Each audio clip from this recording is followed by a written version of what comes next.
Hey everyone, Eric Hazelhorst with Rock Your Hobby.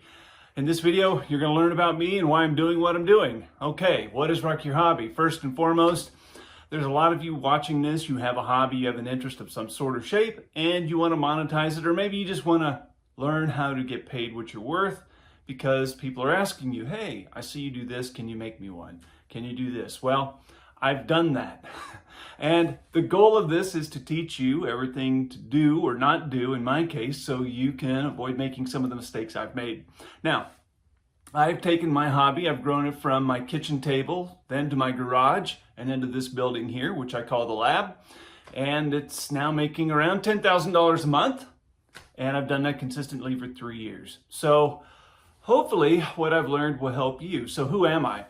Well, as I told you, my name's Eric Hazelhorst. I moved to this town 17 years ago, and at the time, I had a hobby where I was collecting die-cast tractors, and they were about the size of a 2-slice toaster. They were 1/32 scale, so if that gives you any perspective.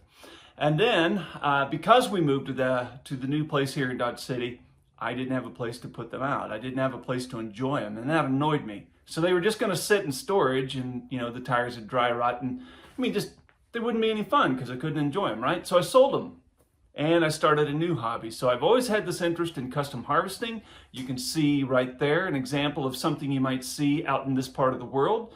Traveling harvesters start in Texas, they go to Montana and Canada, cutting wheat primarily, and then they do fall crops in the fall. I've always had an interest in that. So I started collecting those types of models right there. And because I had that interest, there were very specific kinds of equipment used in that industry that I wanted to make in small scale, 64th scale, which you see behind me, and didn't have them. So I would start making them by hand. I would call people and I'd say, hey, what's the size of this trailer? What are the dimensions? And then I'd hand make them out of brass right at my kitchen table. And I post them online because I was proud of my work, and I was in other groups where where similar people congregated, and I could share them, and someone would say, hey, I love that. Can you make me one? Hey, I love that. Would you make me one? And so I'm like, yeah, sure, I'll start that. And my intention wasn't necessarily to get rich or anything. I thought, well, this is kind of fun. I'll take the money I'll make, and I'm just going to buy more of these things right behind me. Well, what happened was people said, hey, can you make this? And I'm like, and maybe it wasn't in my skill set. I'm like, well, I don't know, but I'll give it a go.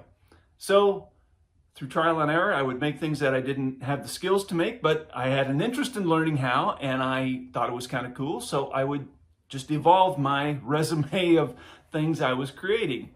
And then people would bring semis to me, like little die-cast trucks right there. And they would say, can you customize this? And one thing led to another, where I would try something, I would fail, I would build on the skills that I had, and here we are today. So where are we at today? Now that journey started in the late 2000s, okay, when I moved to this town. I didn't formally organize my company, Rockin' H Farm Toys, which you can search here on YouTube and on Google so you can see that I'm actually legit. But that started formally organized in 2012. And from that point, I got into 3D printing to create things that didn't exist or were hard to get. And so now I make one-of-one replicas for people. So they will send me photos of what they're driving up and down the road, semis. And I'll make those replicas, and then they're primarily gifts and things. And then I have a whole line of 3D printed products to, like I mentioned before, if the parts I needed didn't exist, if I need them, I know someone else will need them, and I sell those in my online store. I have about 200 different products I sell in my online store of in-house created products and other things I buy from people and resell, all for 1/64 scale trucks. And then, so there's two sources of income through Rockin' H Farm Toys here in the lab. And then the other source of, I have some other odd little trivial sources of income, like YouTube income. I mean, it's trivial. When I say trivial, I'm meaning really trivial. I mean, it's less than $100 a month, or maybe it might be, it's trivial. And then do some Facebook. I got my Facebook channel monetized, and again, it makes a negligible amount of money, but I'm already putting out the content, so I thought, well, why not try and get some sort of revenue from that? And that's why that's monetized. And then I have a membership site for super freaks, Diecast truck super freaks. And again, it makes a teeny bit of monthly income, but so I have a paid version and a free version. So it's freemium. And for the paid versions, there's some other things that you get that obviously are not in the free version. So that is my story. That's how I got here and how I got to 6 figures. And I'm telling you, I'm having the time of my life doing it. So why am I doing this channel now? I know, like I mentioned when we opened here, I know there's a lot of you watching this that you're already in your hobby of some sort, and you're thinking, wow, it'd be kind of nice to make some money on it, or maybe you're already making a few things when people ask you, but you want to be compensated justly for it. Well, that's where I can be of service to you on this channel. So in the coming videos, I'm going to make them short and sweet and to the point, because nothing's more annoying than watching a how-to video and you get this much blather about getting to the punchline.